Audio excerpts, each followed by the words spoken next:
Does psoriasis define me, or did it define me? I think at times in the past I would have let it, like I would always been, the minute I'd go to training, maybe in athletics, and if I was in a shorts and t-shirt, I'd say straight away to somebody, if I caught them looking at my skin, I'd say, oh, I have psoriasis, by the way, straight away before they could even ask.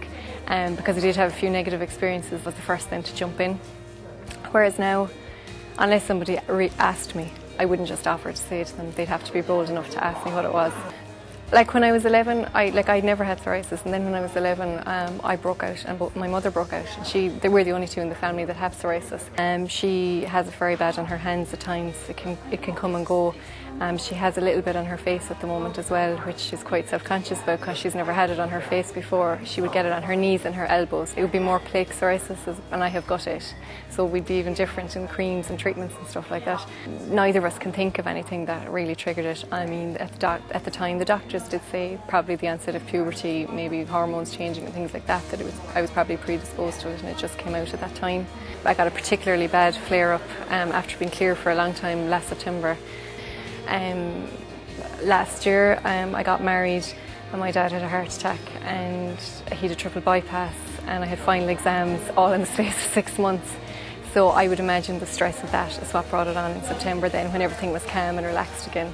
But you know, he's well now, and we had our fantastic honeymoon and we've been travelling since, and everything is all good now. So I suppose a lot of it is to do with managing stress levels as well, to be honest. So I got great support from the Psoriasis Association of Ireland, and particularly their members on Facebook.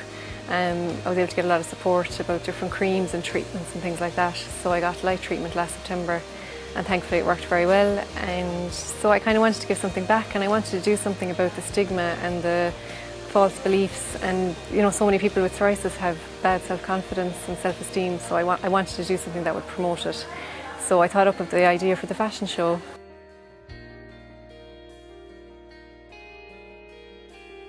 I just really changed as a person. I think I've just accepted it now, that this is just a part of me, whereas for years I was battling it with creams and things like that, which I will continue to do, but I suppose I've just accepted it a bit more. Like, I've had great support from my colleagues, my husband, my family have always been supportive. They've never batted an eyelid to it, but I mean, I would often have had bad negative comments before, whereas now, particularly after tonight and doing this, it'll just be like, you know, I don't care anymore what you think of my skin.